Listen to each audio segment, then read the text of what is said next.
Guys, pinasok ko siya dito, yung aking outlet, yan oh. Nakikita nyo naman guys, oh. Yung ginawa natin dyan. Para sure, actually may bubong naman natin, kikita nyo naman. At nandito sa ilalim. Pero for sure na hindi mag-ground minsan sa gabi kasi malakas ang ulan.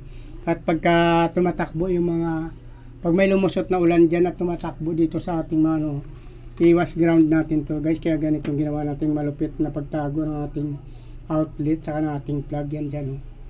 Wala nang ano yan dyan. Actually may mga bubong na to kasi ano, sunod-sunod na yan. Nakatago naman siya guys, pero ginawa ko pa rin na for sure na hindi tayo madisgrasya yan. Oh. Same din sa ating ano, yan oh.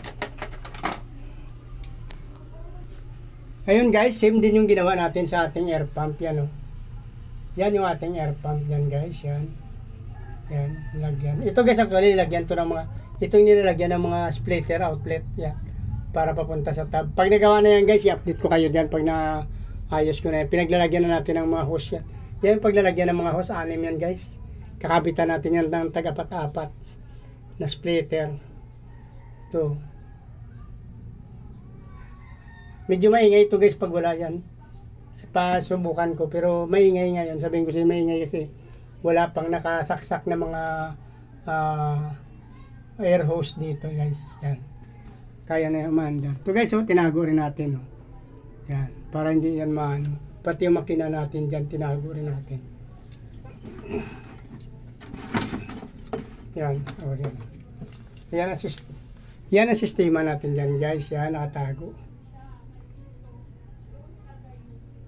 Yan. Actually nakatago kasi minsan may tumutulo kasi dyan sa gilid na yan. Oh. Minsan may tumatagos dyan na tubig. Dito may tumatakbo. So, hindi may iwasan na matuluan. So, ganyan ang ginawa natin. Iwas tayo sa mga mabasa yung makina para tumagal naman yung ating air pump. Yan, guys, yan. Ito rin tinago din natin. Iwas sa ground yan. Kahit may bubong dyan, nanigurado na tayo since nasa labas. Ito yung maganda, guys, na diskarte nyo. Sa mga hindi pa nakakaalam dyan, pag nagagay kayo, may okasyon sa inyo. May okasyon yan. Maganda rin yan gawin. Kag naulan yan o kaya gumawa ka ng extension sa labas, ganun lang gawin nyo guys, ilusot nyo lang dito yan yung wire, sa butasan nyo lang yung takip yan, tapos ipasok nyo na, wala na disgrasya guys, kahit lagay mo sa outdoor mo to, kahit i-outdoor mo yan, walang problema yan oh. Nakatago na sila, di ba guys, may takip oh.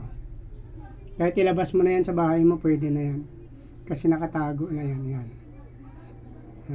Kahit maulanan pa yan guys, hindi masyado yan maano ng tubig, pasukan. So dito na lang guys,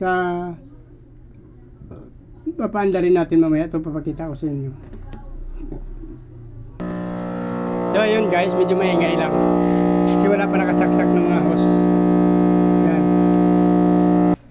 So ayun guys, medyo maingay lang kasi wala pa nakasaksak ng mga air hose. So kung natapos yung video natin at nagustuhan nyo, please like, follow, subscribe guys. Sama nyo na rin notification bell para updated kayo sa mga video na upload natin araw-araw.